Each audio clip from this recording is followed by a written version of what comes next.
ಮುದುಕಿ ಸುಮ್ಕೊಂಡಿರಲಿಲ್ಲ. ಸೋಫಾದ ಮ್ಯಾಗ ಕುಂತಿತ್ತು, ಅಕ್ಕಿ ಕುರ್ಚಿ ಮ್ಯಾಗ ಕೂತಿದ್ರು. ಅಲ್ಲೇ ಕೂತಿ ಅಂದ್ರು, ನೀವು ದೊಡ್ಡವ್ರ ಅತ್ತಿ, ನಾ ಹೆಂಗೆ ನಿಮ್ಮ ಮಗಲ ಕುಂಡ್ರಲಿ, ಅದ್ರ ಸಲುವಾಗಿ ನೀವು ದೊಡ್ಡವ್ರ ಕುರ್ಚಿ ಮ್ಯಾಗ ಕೂತೀನಿ ಅಂದರು. ಮುದುಕಿ ಸುಮ್ಕೊಂಡಿರಲಿಲ್ಲ. ನಾನೇ ಕುರ್ಚಿ ಮ್ಯಾಗ ಕೂತಾರೆ ನೀ ಎಲ್ಲಿ ಕುಂಡ್ರತಿ ಅಂದರು. ಅವಾಗ ಸೊಸಿ ಅಂದಳು, ನೀವು ಕುರ್ಚಿ ಮ್ಯಾಗ ಕೂತ್ರಿ ಅಂದ್ರೆ ನಾನು ಚಾಪಿ ಮ್ಯಾಗ ಕುಂಡ್ತೀನಿ ಅಂದಳು. ನಾ ಹೇಳ ತಿಳಿತಲ್ರಿ, ಮತ್ತು ಹ್ಞೂ ಅನ್ರಿ ಅದ.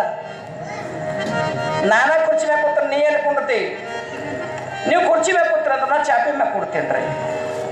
ಮುದುಕಿ ಸುಮ್ಕೊಂಡ್ರು 70-80 ವಯಸ್ಸಾಗಿರ್ತಾವ, ಬ್ಯಾಗ್ ಹತ್ತು ಹೋಗಿರ್ತಾವ, ರೈಲ್ವೆ ಸ್ಟೇಷನ್ ಆದಾಗ ಆಗಿರ್ತಾವ, ಹಾಳೆ ಆದಾಗ ಆಗಿರ್ತದ. ಸುಮ್ಕೊಂಡ್ರು ನಾನಾ ಚಾಪಿ ಮ್ಯಾಗ ಕೂತ್ರೆ ನೀ ಎಲ್ಲಿ ಕುಂಡ್ರತಿ, ನೀವು ಚಾಪಿನ ಕೂತ್ರಂದ್ರೆ ನಾನು ನೆಂದ ಮ್ಯಾಗ ಕುಂಡಿರ್ತೀನಿ ರೀ. ಇಟ್ಟತಕ್ಕ ಚಲೋ ಇತ್ತು ಇದು. ನೀವು ಚಾಪಿ ಮ್ಯಾಗ ಕೂತ್ರ ನಾನು ನೆಂದ ಮ್ಯಾಗ ಕುಂಡಿರ್ತ, ನಾನಾ ನೆಂದ ಮ್ಯಾಗ ಕೂತ್ರ ನೀ ಎಲ್ಲಿ ಕುಂಡಿರ್ತಿ, ನಿಮಗೆ ಗೋಡೆ ತುರ್ಕಿ ಮ್ಯಾಗ ಕುಂತಂದ್ರೆ ತರಣಿ ಹುಳು ತನ್ನ ನೂಲು ಸಣ್ಣ ಸುತ್ತಿಕೊಂಡು ತಾನೇ ಸಾಯುವಂತೆ. ವೀರ ವೈರಾಗ್ಯಮನಿ ಎಕ್ಕಲ ಹದೇವಿ ಅಂತಾರೆ. ತರಣಿ ಹುಳು ತನ್ನ ನೂಲು ತಾನೇ ಸುತ್ತಿಕೊಂಡು ತಾನೇ ಸಾಯುವಂತೆ ನಾನು ನನ್ನದು ಎಂಬ ಮೋಹ ಮಮಕಾರದಲ್ಲಿ ಸಿಕ್ಕು ನಿನ್ನನ್ನೇ ನಾನು ಮರೆತನಯ್ಯ ಚೆನ್ನ ಮಲ್ಲಿಕಾರ್ಜುನ. ರೇಷ್ಮೆ ಹುಳ ನೋಡಿರಲಿಲ್ಲ, ಅದು ತನ್ನ ಬಾಯಿಗೆ ನೂಲು ತಾನೇ ಸುತ್ತುತ್ತದೆ. ಒಂದಿನ ಒಂದು ದಿವಸ ತನ್ನ ನೂಲು ತಾನೇ ಸುತ್ತಕೊಂಡು ತಾನೇ ಹೆಂಗೆ ಸೈತದ ಹಾಗೆ ನಾನು ನನ್ನದು ಅಂತಕ್ಕಂಥ ಮೋಹ ಮಮಕಾರಗಳಿಂದ ಈ ಪ್ರಪಂಚದ ವ್ಯಾಮೋಹಗಳನ್ನು ಸಿಲುಕಿ ಪರಮಾತ್ಮ ಚನ್ನ ಮಲ್ಲಿಕಾರ್ಜುನ ನಾನು ನಿನ್ನನ್ನೇ ಮರೆತನ್ಯ ಅಂತ ಅಕ್ಕ ಮಾತು ಹೇಳಿರುವಾಗ ನಾ ಯಾಕೆ ಹೇಳಕ್ ಹೊಂಟೀನಿ ಅಂತ ಕೇಳಿದ್ರೆ, ಪುಣ್ಯಾತ್ಮರೇ, ಶ್ರೀಮಂತಿಗೆ ಬರಲಿ ಬಡತನ ಬರಲಿ, ಇಡೀ ಜಗವನ್ನೇ ಆಳತಕ್ಕಂಥ ಕೋಟ್ಯಾಧಿಪತಿ ಕರೋಡಪತಿ ನಮಗೆ ಪದವಿ ಬರಲಿ, ಅಹಂಕಾರ ನಮ್ಮಲ್ಲಿ ಬಂತು ಅಂದ್ರೆ ಎಲ್ಲವೂ ಸರ್ವನಾಶ ಆಗಿ ಹೋಗ್ತದೆ. ನಮ್ಮಲ್ಲಿ ಅಹಂಕಾರ ಸೊಕ್ಕಾರ ತಕ್ಕಂಥದ್ದು ಬಂತು ಅಂದ್ರೆ ಏನು ಸಂಪತ್ತು ಅದ ಅದೆಲ್ಲವೂ ಹೆಂಗೆ ಕಳಿಬೇಕು ಆ ರೀತಿಯಾಗಿ ಪರಮಾತ್ಮನವ ಕಳೆದು ಬಿಡ್ತಾನೆ. ಶ್ರೀಮಂತಿಗೆ ನಮ್ಮ ಮನೆಗೆ ಬಂತು ಅಂದ್ರೆ ಯಾರಾದ್ರೂ ಭಿಕ್ಷಿತರ ಮನಬೋದು ಬಂದ್ರೆ ಮುದುಕಕ್ಕೆ ಹೋಗೋ ಅಂದಿ ಒಂದು ಮುದುಕ ತಗೋ ಪರಿಸ್ಥಿತಿ ನಮಗ ಮುಂದಿನ ದಿನಗಳು ಬರ್ತದೆ. ನೆನ್ಪಿಟ್ಕೊಂಡು ನಡೆಯತಕ್ಕಂಥವ್ರಾಕ್ರೆ ಮಾಡ್ತೀವಿ. ಎಲ್ಲಿಯ ಪರ್ಯಂತವಾಗಿ ಭಗವಂತ ನಿಂದು ಅಂತೀವಿ, ಅಲ್ಲಿಯ ಪರ್ಯಂತ ಭಗವಂತನ ಆಶೀರ್ವಾದ ಇರ್ತದೆ. ಯಾವಾಗ ಇದೆಲ್ಲವೂ ನಾ ಮಾಡ್ತೀನಿ, ಎಲ್ಲವೂ ನನ್ನಿಂದಲೇ ಅಂತ ನಾವು ಅನಾಕ್ ಶುರು ಮಾಡ್ತೀವಿ ಅಂದ್ರೆ ಪರಮಾತ್ಮ ನಮಗೆ ಕೈ ಬಿಡ್ತಾನ, ನಿನ್ನ ಪ್ರಪಂಚ ನೀನೇ ನೋಡ್ಕೊ ಹೋಗು ಅಂತ ಅಂದ್ಬಿಡ್ತಾನೆ. ನಾ ಯಾಕೆ ಹೇಳಕತ್ತೀನಿ ಅಂದ್ರೆ ನಿನ್ನೇನು ಕತೆ ತರಕದಿಲ್ಲ, ಹೇಳತ್ರೆ ಬೇಡತ್ರಿ ಹೇಳತ್ರಿಲ್ಲ ಹೊರಗೆ ಜೋರ ಚಪ್ಪಳೆ ನಮ್ಗೆ ಅಂದ್ರೆ ಖುಷಿ. ಅದು ನಿನ್ನೇನ ಕತೆ ಅಲ್ಲಿಗೆ ಉಳಿಸಿ ನಮ್ಮ ಮುಂದೆ ಹೋಗ್ಬಿಟ್ಟಂದ್ರೆ ಬಾಳು ಸ್ವಾಮಿ ಅಟ್ಟಿಗೆ ಹೇಳಿ ಬಿಟ್ಟ ಅಂತ ನೀವು ಅನ್ಬೇಕು. ನನ್ನ ಮನಸ್ಸಿನಾಗ ಆತ್ಮಾವಲೋಕನ ಮೋಸ ನಮ್ಮಷ್ಟಕ್ಕೆ ನಾವು ಮಾಡ್ಕೋಬೇಕು. ಯಾಕಪ್ಪ ಉದಾಹರಣೆ ಬಹಳಷ್ಟು ಚೆನ್ನಾಗಿ ಅದ, ಕೇಳಿ ಪ್ರಯತ್ನ ಮಾಡಿ ತಿಳಿದುಕೊಳ್ಳಲಿಕ್ಕೆ ಪ್ರಯತ್ನ ಮಾಡಿ. हे जगामध्ये आले आम्ही सगळे लोक आहे, येताना काही पण घेऊन आलं नाही, परंतु इथून जाताना काही पण घेऊन जाणार नाही. जब माँ के पेट से आते वक्त दोनों हाथ खाली, इस दुनिया को पिकर के जाते वक्त दोनों हाथ खाली. ತಾಯಿ ಗರ್ಭದಿಂದ ಬರುತ್ತಲಿರುವಾಗ ಎರಡು ಕೈಗಳನ್ನು ನಾನು ಖುಲ್ಲಾ ಬಿಚ್ಕೊಂಡು ಬಂದಿವಿ, ಏನೂ ತಂದಿಲ್ಲ. ಈ ಜಗದ ಸಂತೆಯನ್ನು ಮುಗಿಸಿಕೊಂಡು ಹೋಗುತ್ತಲಿರುವಾಗ ಎರಡೂ ಕೈಗಳು ಬರೇ ಖಾಲಿಯಾಗಿನೇ ಉಳ್ಕೊಂಡು ಹೋಗ್ಬಿಟ್ಟವು. ಯಾರು ಏನು ಒಯ್ಯಕ್ಕೆ ಸಾಧ್ಯ ಇಲ್ಲ. ಒಯ್ದಾದ್ರೆ ಇಲ್ಲಿಲ್ಲ. ಒಯ್ಯತಕ್ಕಂಥದ್ದೇನು ಆ ನಮ್ಮಂತ ಕೊಂಡುಗುಳಿ ಊರಾಗ ಅಂತ ಮಹಾನುಭಾವ ವ್ಯಕ್ತಿಗಿದ್ದ. ಅಂತ ಮಹಾನುಭಾವ ವ್ಯಕ್ತಿ ಹೆಂಗಿದ್ದ ಅಂದ್ರೆ ಬಡವರ ಬಂಧು ಆಗಿದ್ದ, ದೀನ ಅನಾಥನಾಗಿದ್ದ, ರಕ್ಷಕ ಆಗಿದ್ದ. ಅಂಥವ ಕಳ್ಕೊಂಡು ಬಿಟ್ಟಿವಿಲ್ಲ ಅಂತ ಜಗತ್ತು ಅಳತಿತ್ತು ಅಂದ್ರ ಒಂದು ಪ್ರೀತಿ, ಒಂದು ನಂಬಿಕೆ, ವಿಶ್ವಾಸ ಇಷ್ಟನ್ನ ಮಾತ್ರ ಒಯ್ಯೋದೈತಿ ಹೊರತಾಗಿ ಇದು ಕಾಣದೇ ಇರ್ತಕ್ಕಂಥ ಸಂಪತ್ತು ಅದ. ಧನವು ಗಳಿಸಬೇಕು ಎಂತಾದೋ ಅದು ಜನರಿಗೆ ಕಾಣಿಸದಂತಾದು ಅಂತ ಶರಣರು ಹಾಕೊಂಡು ಬಂದಾಗ ಪುಣ್ಯಾತ್ಮರೇ, ನಲ್ಲ ತಂಗ ಮಹಾರಾಜ ತನ್ನ ತಂಗಿಯ ಲಗ್ನವನ್ನ ಮಾಡಿದ. ಚಾಮರಾಜ ನಲ್ಲ ತಂಗ ಮಹಾರಾಜ ತಂಗಿಯ ಲಗ್ನವನ್ನು ಮಾಡಿದ. ಶುಭ ಮಂಗಲೇ ಸಾವಧಾನ್. ತಂಗಿಯ ತಲೆಯ ಮೇಲೆ ಅಕ್ಷತೆಯನ್ನು ಹಾಕುತ್ತಲಿರುವಾಗ ತನ್ನ ಕಣ್ಣುಗಳಿಂದ ನೀರನ್ನು ತೆಗೆದುಕೊಂಡು ಹಾಕ್ತಾ ಇದ್ದ. ಯಾಕೆ ಒಳ ಹುಟ್ಟಿದ ತಂಗಿ 22 ವರ್ಷಗಳ ಪರ್ಯಂತರವಾಗಿ ನನ್ನ ತಾಟಿನೊಳಗೆ ಕುಂತು ಊಟ ಮಾಡಿಸಿ ನಾನಾ ಮೈ ತೊಳೆದೀನಿ, ನಾನೇ ದೊಡ್ಡವನಾಗಿ ಮಾಡೀನಿ. ಇವತ್ತಿನ ದಿವಸ ನನ್ನ ತಂಗಿ ನನ್ನ ಮನೆ ಬಿಟ್ಟು ಹೋಗ್ತಾಳಲ್ಲ, ನನ್ನ ತಂಗಿ ನಮ್ಮ ಮನೆ ಬಿಟ್ಟು ಹೋಗ್ತಾಳೆ ಅಂತಕ್ಕಂಥ ಒಂದು ಚಿಂತೆಯಿಂದ ಅಕ್ಷತೆಯನ್ನು ಹಾಕುತ್ತಲಿರುವಾಗಲೇ ಕಣ್ಣ ನೀರು ತೆಗೆಯಕ್ಕೆ ಶುರು ಮಾಡದ. ದೈವದವರೆಲ್ಲರೂ ಬಂದು ಲಗ್ನವನ್ನ ಮಾಡಿದರು, ಅಕ್ಷತೆಯನ್ನು ಹಾಕಿದರು. ಬಹಳ ಚಂದದ್ರಿ ಸಮರಸ. ಜೀವನ ಅನ್ನತಕ್ಕಂಥದ್ದು ಹಿಂಗೆ ಅದ. ಯಾವಾಗ ಅಕ್ಷತೆಯನ್ನು ಹಾಕಿದ ಅಣ್ಣನ ಮುಖವನ್ನು ತಂಗಿ, ತಂಗಿಯ ಮುಖವನ್ನು ಅಣ್ಣ, ಮಗನ ಕುಂತಿರ್ತಕ್ಕಂಥ ಪತಿ ಎಂಥವನ್ನ ನೋಡಿಲ್ಲವಳು. ಯಾರ ಮುಖ ನೋಡಕತ್ತಳಂದ್ರ ಕೇವಲ ತನ್ನ ಅಣ್ಣನ ಮುಖವನ್ನೇ ನೋಡಕತ್ತಾಳ. ನನ್ನ ಅಣ್ಣ ಕಣ್ಣಿನ ನೀರು ತೆಗೆಕತ್ತಿಲ್ಲ, ಕಣ್ಣಿನಿಂದ ರಕ್ತದ ಧಾರೆಯನ್ನೇ ನನ್ನ ಅಣ್ಣ ತೆಗೆಯಕತ್ತಲ್ಲ ಅಂತ ಅವಳು ಒಳಕತ್ತಾಳ. ಅತ್ತರೆ ಫಲವಿಲ್ಲ ತಂಗಿ. ಶರಣರ ಬರೀತಾರೆ, ಯಾವಾಗ ತಂಗಿಯನ್ನು ಗಂಡನ ಮನೆಗೆ ಕಳುಹಿಸತಕ್ಕಂಥ ಸಂದೇಶ ಬಂತು, ಸಮಯ ಬಂತು, ಅವಾಗ ತನ್ನ ತಂಗಿಯನ್ನು ಒಂದು ಸಿಂಹಾಸನದ ಮೇಲೆ ಕೂಡಿಸಿ, ತಂಗಿ ಗೂಢವಾಗಿದೆ. ಯಾಕೆ ಬೆಳ್ಳಿ ತಾಡ್ತಂದ, ಬೆಳ್ಳಿ ತಟ್ಟೆಯಲ್ಲಿ ಒಂದಿಷ್ಟು ಅರಿಶಿಣವನ್ನು ತಂದ, ಒಳಗೆ ಹಾಕಿದ ಎಣ್ಣೆಯನ್ನ ಸ್ವಲ್ಪ ಗಟ್ಟಿಯಾಗಿ ಮಾಡಿದ, ತಂಗಿ ಮೇಲೆ ಕುಂಡ್ರಿಸಿ ಆ ತಂಗಿಯ ಪಾದಗಳನ್ನು ಅದರೊಳಗೆ ಇಟ್ಟ. ತಂಗಿಯ ಪಾದಗಳನ್ನು ಅದರ ಮೇಲೆ ಇಟ್ಟು ಚಾಪ ಮುಡಿಸಿದ, ಚಿಹ್ನವನ್ನು ಮುಡಿಸಿದ. ಹಿಂಗ್ ಕೈ ಒತ್ತಿದ ಅಕ್ಷರ ಮೂಡ್ತಾವಿಲ್ಲ, ಕೆಸರಿನಾಗ ಹಿಂಗ್ ಕೈ ಒತ್ತಿದ ಅಕ್ಷರ ಮೂಡ್ತಾವಿಲ್ಲ.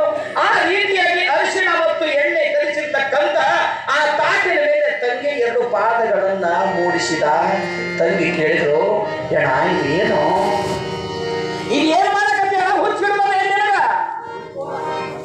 ಅವಾಗ ಅಣ್ಣ ಅಂತಣ್ಣ, ತಂಗಿ ನನ್ನ ಮನ್ಯಾಗ ನೀ 22 ವರ್ಷ, ನನ್ನ ಮನೆಯಾಗ 22 ವರ್ಷ ಪರ್ಯಂತರವಾಗಿದ್ದಿ. 600 ಕಿಲೋಮೀಟರ್ ನೀ ದೂರ ಹೋಗಕ್ಕೆ ದಿನಾಲು ನಿನ್ನ ಮುಖ ನೋಡಿಲ್ಲ, ಪ್ರಪಂಚ ಮಾಡ್ತಿದ್ದ. ನನ್ನ ಮನೆ ನೀ ಬಿಟ್ಟು ಹೋಗ್ತಿದ್ರೆ ನಿನ್ನ ನೆನಪು ನನಗೆ ಬೇಕಲ್ಲ, ನಿನ್ನ ನೆನಪು ನನಗೆ ಬೇಕಲ್ಲ. ದಿನಾಲು ಬೆಳಗಿನ ಜಾವ ಎದ್ದು ಇದೇ ಪಾದಗಳಿಗೆ ನಾನು ನಮಸ್ಕಾರ ಮಾಡಿ ನಾನು ಪ್ರಪಂಚ ಮಾಡ್ತ ತಂಗಿ. ನಿನ್ನ ನೆನಪ ನನಗೆ ಹಾರಬಾರ್ದು, ನನ್ನ ನೆನಪ ನಿನಗೆ ಹಾರಬಾರ್ದು ಅಂತ. ನನ್ನ ನೆನಪ ನಿನಗೆ ಹಾರಬಾರ್ದು, ನಿನ್ನ ನೆನಪ ನನಗೆ ಹಾರಬಾರ್ದು ತಂಗಿ. ಈ ಪಾದಗಳೇ ಸಾಕ್ಷಿ. ಈ ದೇಹದೊಳಗೆ ಉಸಿರಿರುವ ಪರ್ಯಂತರವಾಗಿ ತಂಗಿ ತಂಗಿ ತಂಗಿ ಎನ್ನುತ್ತಲೇ ನಾನು ಪ್ರಾಣ ಬಿಡುತ್ತೇನೆ ಹೊರತಾಗಿ ಸಾಯು ಪರ್ಯಂತರವಾಗಿ ತಂಗಿಯನ್ನು ನಾನು ಮರೆಯುವುದಿಲ್ಲ. ಇದು ನನ್ನ ಸಾಕ್ಷಿ ಅಂತ ಪ್ರಧಾನಿಗಳಿಗೆ ತಂಗಿ ಅಂತ ನಿಂತಳು. ಯಾವ ಸಣ್ಣ ಹಿಡ್ಕೊಂಡು ದೊಡ್ಡವರನ್ನಾಗಿ ಮಾಡಿರ್ತಕ್ಕಂಥ ಪ್ರಧಾನಿ, ಆ ನಮ್ಮ ತಂಗ ಮಹಾರಾಜನ ಪ್ರಧಾನಿ, ಅವ 90 ವರ್ಷದ ಆಗತಕ್ಕಂಥ 80 ವರ್ಷ ಗಡಿ ದಾಟಿತ್ತು. ಅವನ ಹತ್ತಿರ ಹೋದ್ರು, ನಮಸ್ಕಾರ ಮಾಡ್ತಾರೆ. ತಾತ, ನಾನು ನಡೆದೆ ನನ್ನ ಗಂಡನ ಮನೆಗೆ, ಗಂಡನ ಮನೆಗೆ ನಾನು ನಡೆದೆ, ನನಗೆ ಆಶೀರ್ವಾದ ಮಾಡು ಅಂತ ಆ ನನ್ನ ತಂಗಿ ಪಾದಕ್ಕೆ ನಮಸ್ಕಾರ ಮಾಡಿ ಹೇಳುತ್ತಲಿರುವಾಗ ಹಿರಿಯ ಮನುಷ್ಯ, ರಾಜನಿಗಿಂತಲೂ ದೊಡ್ಡ ವ್ಯಕ್ತಿ ಪ್ರಧಾನಿ, ಆ ನನ್ನ ಮಹಾರಾಜನ ಪ್ರಧಾನಿ, ದೊಡ್ಡ ಮನುಷ್ಯ, ಜ್ಞಾನಿವಂತ. ತಂಗಿ ಮಗಳೇ, ನಾನು ನಿಂಗೊಂದು 4 ಮಾತು ಹೇಳ್ತಿದ್ದವ, ಕೇಳು. ನಾನು ನಿನಗೊಂದು 4 ಮಾತು ಹೇಳ್ತೀನಿ, ಕೇಳ ತಂಗಿ ಅಂತ ಹೇಳಿ, ಯಮ್ಮ ನೀ ಏನು ಹೇಳ್ತಿ ಅದರಂತೆ ನಾನು ನಡೀತೀನಿ ಎಂದಳು. ನಾನು ಕೊಟ್ಟಿದ್ದು ನಿನಗೆ ಭಾರತ ದೇಶವನ್ನು ಆಳತಕ್ಕಂಥ ರಾಜನಿಗೆ, ಕಲಿಂಗದ ದೇಶದ ರಾಜ ವಿಜಯೇಂದ್ರ ಗೋಪಾಲ ನಿನ್ನ ಪತಿಯದ, ನಿನ್ನ ರಾಜ್ಯದ ಶ್ರೀಮಂತಿಕೆ ಬಹಳಷ್ಟು, ನಮಗಿಂತಲೂ ಶ್ರೀಮಂತಿಕೆ ಅವನಂತ ಬಹಳಷ್ಟದ. ಶ್ರೀಮಂತಿಕೆ ನಮಗೆ ಬಂದದಂತಿಕೊಂಡು ಸೊಕ್ಕಿದೆ ಮರೆಯಕ್ಕೆ ಪಡ್ತಂತೆ. ಶ್ರೀಮಂತಿಕೆ ಅಂತಕ್ಕಂಥ ಮಧ್ಯಾಹ್ನ ನಾಳಿದ್ದಾಗ ಹೋಗ್ತವ ಬರ್ತದ. ಇದನ್ನು ನೀನು ಮರೆಯಕ್ಕೆ ಹೋಗಬೇಡ. ಹಿರಿಯರು ಹೇಳಿರ್ತಕ್ಕಂಥ ಮಾತು ತಿಳಿ, ಅದು ಮಧ್ಯಾಹ್ನ ಬಿಸಿಲಿದ್ದಂಗ ನೆರಳಿದ್ದಂಗ ಹೋಗ್ತದ ಬರ್ತದ. ಶ್ರೀಮಂತಿಕೆ ನಮಗೆ ಬಂತು ಅಂದ್ರ ನನ್ನಷ್ಟು ಶ್ರೀಮಂತರೇ ಯಾರು ಇದು ಜಗತ್ತಾಗ ಅಂತ ಅಹಂಕಾರದಿಂದ ಮರೆಯಕ್ಕೆ ಹೋಗ್ಬೇಡ. ಯಾವಾಗ ನೀ ಅಹಂಕಾರದಿಂದ ಮೆರಿತಿ ಅವಾಗ ನಿನ್ನ ಇಡೀ ಸಂಪತ್ತು ನಾಶ ಆಗ್ತದ ಅಂತ.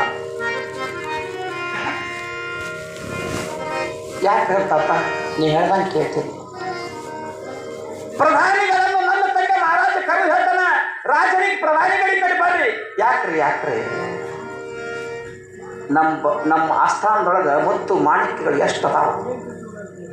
1,000 ಆನೆಗಳು ಹೊರತಕ್ಕಂಥ ಮುತ್ತು ರತ್ನಗಳದಾವ. ಅವೆಲ್ಲ ತೆಗೆದುಕೊಂಡು ಬರ್ರಿ, ಎಲ್ಲ ಆನೆಗಳ ಮೇಲೆ ಹೇಳ್ರಿ. ಯಪ್ಪ ಮತ್ತು ನಿನಗೆ ಹಂಗ ನನ್ನ ಚಿಂತೆ ಮಾಡಕ್ಕೆ ಹೋಗ್ಬೇಡ, ನನ್ನ ತಂಗಿ ಚಿಂತೆ ನನಗದ. ನನ್ನ ತಂಗಿಯ ಜೀವಮಾನದೊಳಗೆ ಬಡತನ ಅನ್ನತಕ್ಕಂಥ ಶಬ್ದನೇ ಒಟ್ಟ ಬಂದಿರಬಾರ್ದು. ಆ ನಾನು ಪಟ್ಟಿದ್ದ ಆಗಿರ್ತಕ್ಕಂಥ ಸಂಪತ್ತಿನಿಂದ ನಾನು ಸಹಿತ ನನ್ನ ತಂಗಿ ಬಾಳ ಬದುಕಲಿ, ಅವಳು ಸದಾ ಶ್ರೀಮಂತರಾಗಲಿ ಬಾಳಬೇಕಂತ ನನ್ನ ಅಪೇಕ್ಷೆ ಅದ. ಏನದ ಎಲ್ಲ ಕೊಟ್ಟಗೆ ಅಂತ ಯಾಕಂತ ರಾಜ ಎಲ್ಲ ಕೊಟ್ಟು ಕಳಿಸಿದ. ನನ್ನ ತಂಗಿ ಮಹಾರಾಜ ಆ ತಂಗಿಯನ್ನ ಪಲ್ಲಕ್ಕಿಯೊಳಗೆ ಕುಡಿಸಿ, ಬಂಗಾರದ ಪಲ್ಲಕ್ಕಿಯೊಳಗೆ ಕುಡಿಸಿ, ತಾನೇ ಹೆಗಲನ್ನು ಕೊಟ್ಟು ಜೊತೆಗೆ ಪ್ರಧಾನಿಗಳು ಸೈನಿಕರನ್ನು ಕುಳಿತುಕೊಂಡು ಪಲ್ಲಕ್ಕಿಯೊಳಗೆ ಕುಡಿಸ್ಕೊಂಡು ಮೆರವಣಿಗೆ ಮಾಡ್ಕೊಂತ ಹೆಗಲು ಕೊಟ್ಟು ಊರು ದಾಟಿಸಿಬಿಟ್ಟ. ಇಷ್ಟು ಪ್ರೀತಿ ತಂಗಿ ಮೇಲೆ. ಹಿಂಗಿರೋರು ಭಾಳ ಕಡಿಮೆ ಅವ. ಮನ್ಯಾಗ ಬರುವಾಗ ಹೆಂಡತಿ ಹೆಸರ ಚಂದ್ರಮುಖಿ. ಆಕೆ ಹೆಸರೇನ್ರಿ? ಚಂದ್ರಮುಖಿ. ಯಾವಾಗ ಮನ್ಯಾಗ ಕಾಲಿಟ್ಲು ಜ್ವಾಲಾಮುಖಿ. ನೀ ಕಾಯಿ ಸಂತೆ ನಾಗೇನು ಅಂತ ತಿಳಿಯಲ್ಲ. ಚಂದ್ರಮುಖಿ ಹೆಸರು ಚಂದ್ರಮುಖ ಅದ. ಯಾವಾಗ ಬಲಗಲಿಟ್ಲು ದುರ್ಗಾ ಗೊತ್ತಿಲ್ಲ, ಎಡಗಲಿಟ್ಲು ದುರ್ಗಾ ಗೊತ್ತಿಲ್ಲ, ಜ್ವಾಲಾಮುಖಿ. ದಿನ ಜಗಳೇ. ನೀವು ಯಾರಾದ್ರೂ ಮನೆಗೆ ಊಟಕ್ಕೆ ಹೋದ್ರೆ ಅಂದ್ರೆ ಇವ್ರ ಮನೆಗೆ ದಿನ ಜಗಳ ಅಂತ ಹೆಂಗೆ ತಿಳ್ಕೊಳ್ಳೋರು? ಹೆಂಗೆ ತಿಳ್ಕೊಳ್ಳೋದು ಹೇಳಿದ್ರೆ ಬಹುಶಃ ನಾವು ನಾಳೆಗೆ ಬಂದ್ರೆ ಅಂತ ಕೊಡೋಲ್ಲ. ನಾವು ತಾಟ ತಮ್ಮಿಗೆ ಮೆಕ್ಕಿ ಬಿದ್ದು ಅಂತ ತಿಳ್ಕೋಬೇಕು. ಇವ್ರ ಮನೆ ದಿನ ಜಗಳ ಆಗ್ತಾರತ್ತ. ನಾವು ಬರೋ ಹೊಸದೇ ಕೊಡೋದು. ನೀವು ಅಣ್ಣನಾಗಿರ್ತಕ್ಕಂಥವರನ್ನು ಕೊಟ್ಟು ಕಳುಹಿಸಿದ. ಯಾವಾಗ ಕಲಿಂಗದ ದೇಶಕ್ಕೆ ಹೋದ ತಂಗಿಯ ನೆನಪು ಮಾಡದೆ ಇರತಕ್ಕಂಥ ದಿನಗಳು ಇವನಿಗಿಲ್ಲ.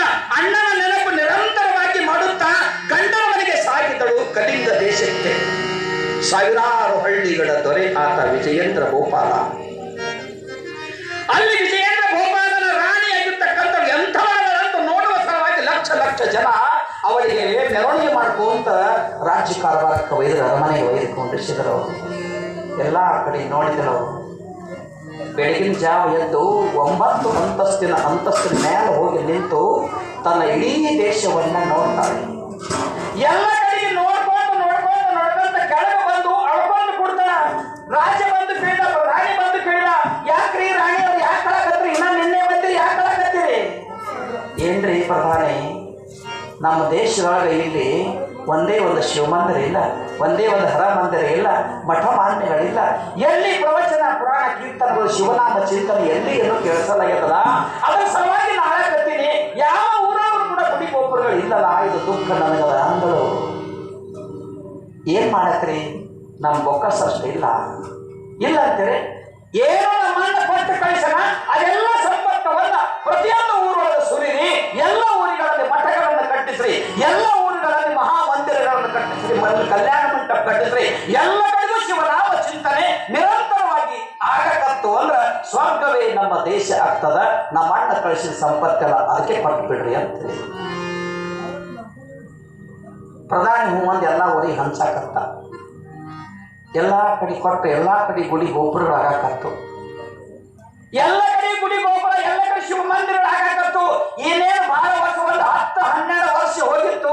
ಆ ಹೆಣ್ಣು ಮಗಳಿಗೆ 7 ಮಕ್ಕಳು ಹುಟ್ಟಿದ್ರು. 10-12 ವರ್ಷ ಆಯ್ತು, 7 ಮಕ್ಕಳು ಹುಟ್ಟಿದ್ರು.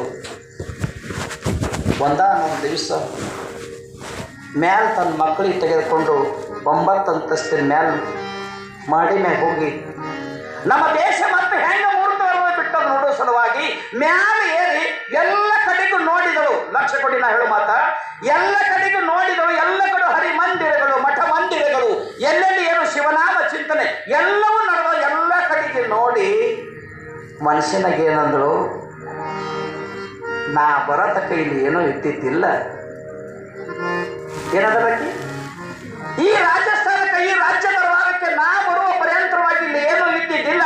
ಯಾವಾಗ ನಾನು ಬಂದೆ ಇಷ್ಟೆಲ್ಲ ಸಿರಿ ಸಂಪತ್ತು ನನ್ನಿಂದಾಯಿತು ಅಂತಳು.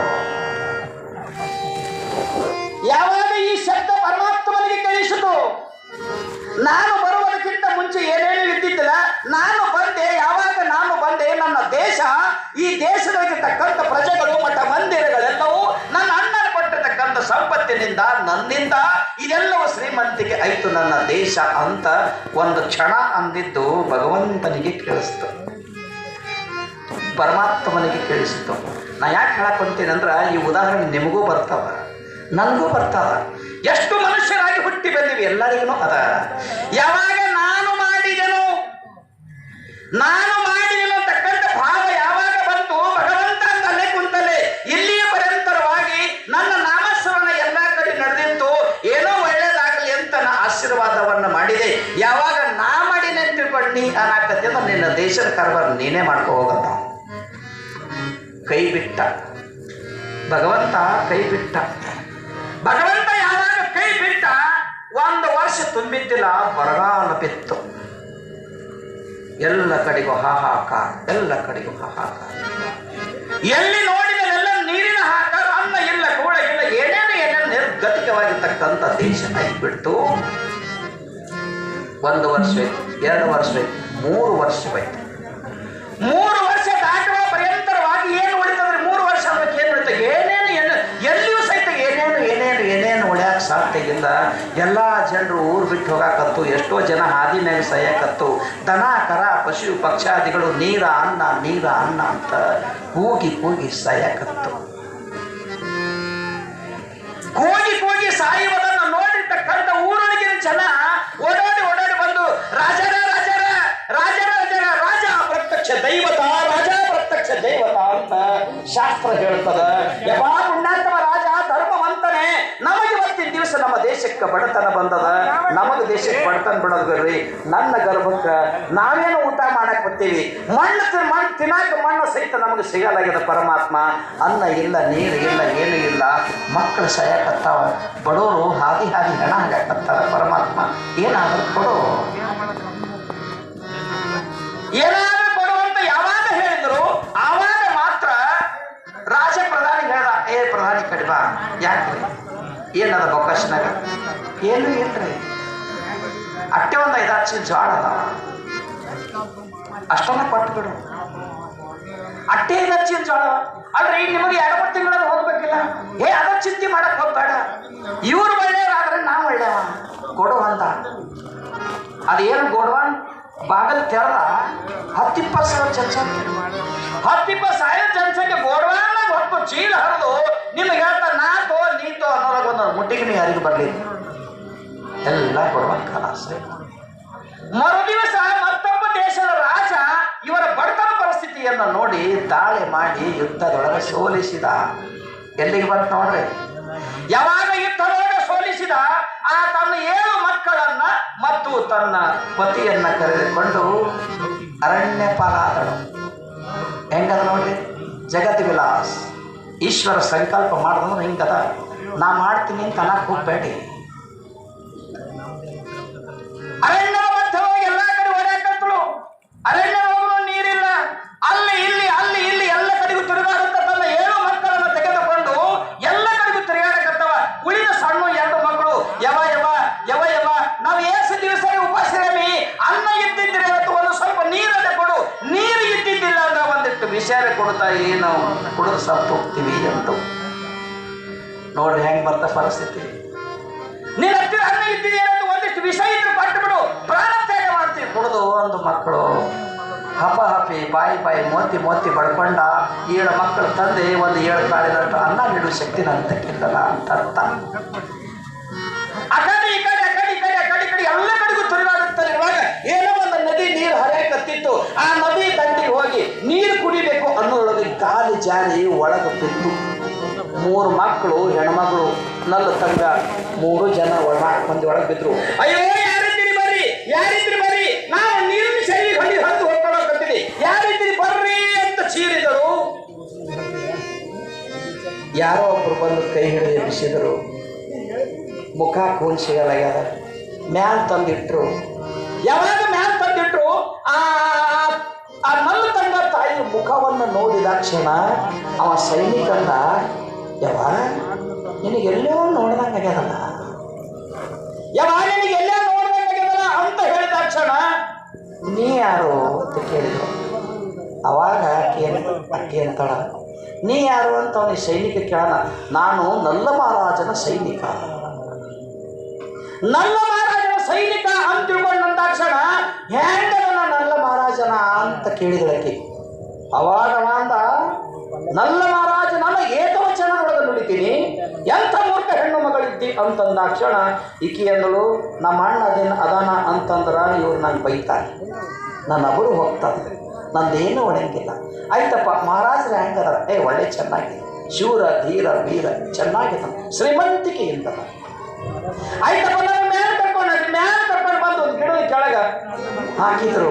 ಗಂಡ ಓಡೋಡಿ ಬಂದ, ಯಾಕೆ ಹೋಗಿರಿ, ಯಾಕೆ ಹಂಗೋ ಹಿಂಗೋ ಅಂತ. ಅವರು ಇಬ್ಬರು ನಿವಿ ನಿವಿ ನಿವಿ ಒದ್ದಾಡುತ್ತಲಿರುವಾಗ ಒಂದು ಬದಸಿ ನೀರು ತಂದು ನನಗೆ ಕೊಡು,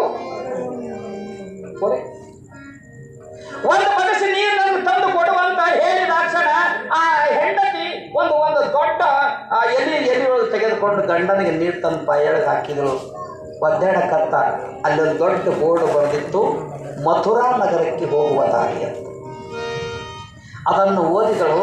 ಇದು ನನ್ನಣ್ಣನ ತವರು ಮನೆ, ಮಥುರಾ ನಗರಕ್ಕೆ. ಮಥುರಾ ನಗರ ನನ್ನ ಅಣ್ಣ ಇರ್ತಕ್ಕಂಥ ಊರದ ಅದು ದೇಶ, ಮಥುರಾಗರ ನಮ್ಮ ಅಣ್ಣನ ದೇಶ ಅದ ಅಂತ ತಿಳ್ಕೊಂಡು ಆ ಬಾಣ ಚಿಹ್ನೆ ಕಡೆ ತೋರಿಸ್ತದಲ್ಲ ಅದನ್ನು ನೋಡಿ ಗಂಡನಿಗೆ ಹೇಳಿದಳು, ಮಥುರಾ ನಗರಕ್ಕೆ ಬಹುಶಃ ನಮ್ಮ ಅಣ್ಣನೇನ ಮಥುರಾ ನಗರ ಅರಣ್ಯದೊಳಗೆ ನಾವು ಓಡಾಡ್ಕೊತ ಬಂದೀವಿ, ನಾನು ನನ್ನ ತವ್ರ ಮನೆಗೆ ಹೋಗ್ತೀನಿ ಅಂದಳೆ. ಅವಾಗ ಗಂಡ ಅಂತಾನ, ನಾವು ರಾಜ ರಾಣಿ ಇದ್ದಕ್ಕರ ಹೋಗಿದ್ದೀವಿ ಅಂದ್ರೆ ಚಲೋ ಇತ್ತು, ಹೌದಲ್ರಿ? ನಾವಿಬ್ರು ರಾಜ ರಾಣಿ ಶ್ರೀಮಂತಿಗಳಿಗಿದ್ದೀವಿ ಅಂದ್ರೆ ಅಳಿಯನಾಗಿ ತಂಗಿಯಾಗಿ ನಾವಿಬ್ರು ಹೋಗಿದ್ದೀವಿ, 4 ಮಕ್ಕಳ ಕರ್ಕೊಂಡು ಹೋಗ್ತೀವಿ ಅಂದ್ರೆ ನಮಗೆ ಒಳ್ಳೆ ರೀತಿಯಾಗಿ ಸತ್ಕಾರ ಅಲ್ಲಿ ಇರ್ತಿತ್ತು. ಆದ್ರೆ ನೀವು ದರಿದ್ರಾಗಿ, ಭಿಕಾರಿಗಳಾಗಿ, ಭಿಕ್ಷುಕಾಗಿ ಇನ್ನೊಬ್ಬರು ಮನಮಂದು ಬಂದು ನಿಂತು ಬೇಡ್ಕೊಳಕತ್ತೀವಿ. ಈಗ ನಾವು ಹೋಗ್ತೀವಿ ಅಂದ್ರೆ ನಮ್ಗೆ ಅಪ್ಪನ ಆಗ್ತದೆ, ಬೇಡ ಅಂತ. ಅವಾಗ ಹೆಣ್ಮಕ್ಳ ಕಳ್ಳ ಎಷ್ಟಿದ್ರೆ ಏನಾಗ್ರಿ, ನೀವು ಬರಲಿಲ್ಲ ಅಂದ್ರೆ ಬಿಡಿ, ನಾವು ಹೋಗ್ತೀವಿ ನನ್ನ ಮಕ್ಕಳಿಗೆ ಕರ್ಕೊಂಡು ಅಂದ್ರಕ್ಕೆ. ನೋಡಿ, ಹೆಣ್ಮಗಳಿಗೆ ನಾವು ಮಕ್ಕಳಿಗೆ ಕರ್ಕೊಂಡು ನಾವು ಹೋಗ್ತೀನಿ ಅಂತ ತಿಳ್ಕೊಂಡು ಹೇಳಿದ ಕ್ಷಣ ನಾ ಏನು ಬೇಡ ಅನ್ನಂಗಿಲ್ಲ, ಆದ್ರೆ ಹೋದೆ ಅಂದ್ರೆ ನೀ ಬದುಕಿ ಬರಂಗಿಲ್ಲ ಅಂತ. ಅಯ್ಯೋ ಶಿವ, ಅಯ್ಯೋ ಶಿವ. ಸೀರೆ ಹರಿದಿ ಜಂಪರ್ ಮೈಮ್ಯಾಗ ಏನೂ ಇಲ್ಲ, ತನ್ನ ಮಕ್ಕಳಿಗೆ ಕರ್ಕೊಂಡು ನಡೆದು. ದೊಡ್ಡ ಮಗ ಕೇಳ್ತು, ಯವ ಮಾಮನ ಊರಿದೆ, ಯವ ಮಾಮನ ಊರು ಇದೇನು? ಹ್ಞೂ ಅಪ್ಪ, ನನ್ನ ಅಣ್ಣ ದೇಶದ ದೊರೆ, ಈ ದೇಶವನ್ನು ಆಳತಕ್ಕಂಥವ್ರೆ ನನ್ನ ತವರ ಮನೆ, ನನ್ನ ಅಣ್ಣನ ರಾಜಧಾನಿ ಇದೆಯದ, ಬರ್ರಿ ಅಂತ ಹೇಳಿ ತನ್ನ ಮಕ್ಕಳಿಗೆ ಕರ್ಕೊಂಡು ಹೊಂಟಿದ್ರು. ಊರು ಹೊರಗೆ ಹೊಂಟಿದ್ರು. ಅಣ್ಣ ಬಂದ, ಅವರೆಲ್ಲ ನೋಡಿದ. ಅಮ್ಮ ತಂಗಿ, ನೀನು ನನ್ನ ತಂಗಿ, ನನ್ನ ಮಹಾರಾಜನ ತಂಗಿ, ನೀ ಅದೇನು ಅಂತ ಹೇಳಿ ಅಣ್ಣ ಮೋರಿ ಮೋರಿ ಮೋರಿ ಬಡ್ಕೊಂಡು ತಂಗಿಯ ಪಾದಗಳ ಮೇಲೆ ಬಿದ್ದ, ಶುರು ಮಾಡಿದ. ಎಂಥ ದುರ್ಗಕ್ಕೆ ಬತ್ತು ತಂಗಿ. ಒಂದು ಮಾತು ನನಗೆ ಹೇಳಿದ, ಅಲ್ಲಿಗೆ ಬರ್ತಿತ್ತಲ್ಲ, ಏನು ಹೇಳಲಿ ಅಣ್ಣ? ಬಾರದು ಬಪ್ಪದು ಬಪ್ಪದು ತಪ್ಪದು. ಬಾಪನಿಗೆ ಬಂದಿದವರು ಬೇರಾರುಂಟು, ರೂಪ ಗಳಿಸಿದ ಮಹಾಮಹಿಮರೆಲ್ಲರೂ ನೀನು. ಬರಲುಳ್ಳ ದುಃಖವನ್ನು ಅನುಭವಿಸಿ ತೀರಲೇಬೇಕು, ಪರಿಹಾರ ಅದಕ್ಕೆ ಇಲ್ಲ. ವಿಹುದೆಂದರೆ ತಿಳಿದು ಸಾಹಸಿಗಳೆನಿಪ ರಾಮನ ಪಾಂಡವರು ನೋಯಲೇಕೆ. ಶ್ರೀಮನ್ ನಿಜಗೊಂಡು ಕೇಳ್ಯಾರಪ್ಪ, ನನಗೆ ಬಂದ ದುಃಖನ ಹಂಚ್ಕೊತೀನಿ ಅಂತ. ಇಲ್ಲ ತಂಗಿ, ನೀವು ನನ್ನ ತಂಗಿ ಇದ್ದಿ, ನೀ ಬರ್ತಂದೋಗಿ ಎಂದೂ ಇರಬೇಕು, ನೀನು ಯಾವಾಗಲೂ ಶ್ರೀಮಂತಿಗಳು ಇರಬೇಕು ಅಂತ ತಿಳ್ಕೊಂಡು ಮತ್ತೊಮ್ಮೆ ಬಂಗಾರ ಪಲ್ಲಕ್ಕಿಯನ್ನು ತರಿಸಿ ಆ ತಂಗಿಯನ್ನು ಸ್ನಾನಾದಿಗಳನ್ನು ಮಾಡಿ ಮಕ್ಕಳಿಗೆ ಒಳ್ಳೆ ಬಟ್ಟೆಯನ್ನು ಕೊಡಿಸಿ ಇನ್ನ ಊರು ಹೊರಗೆ ಮೆರವಣಿಗೆ ಮಾಡ್ಕೊಂತ ನನ್ನ ತಂಗಿ ಮನೆಗೆ ಕರ್ಕೊಂಡು ನಡ್ರಿ ಅಂತ ಎಲ್ಲರಿಗೂ ಹೇಳ್ದ. ತಾನು ಹೊತ್ಕೊಂಡ. ತಂಗಿ ಮೆರವಣಿಗೆ ಬರಕತ್ತು. ಪ್ರಧಾನಿ ಬಂದ.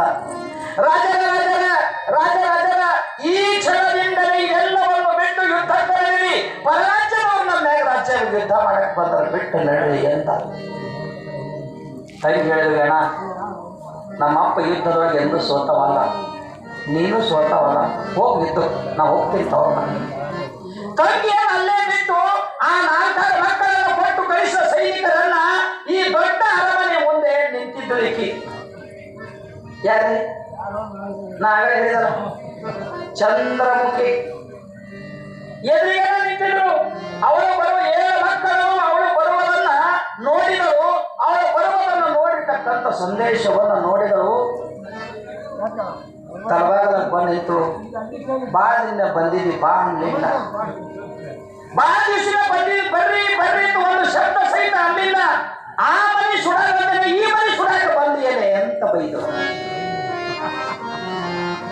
ತವರೂರ ಮನಿ ನೋಡ ಬಂದೆ, ತಾಯಿ ನೆನಪಾಗಿ ಕಣ್ಣೀರ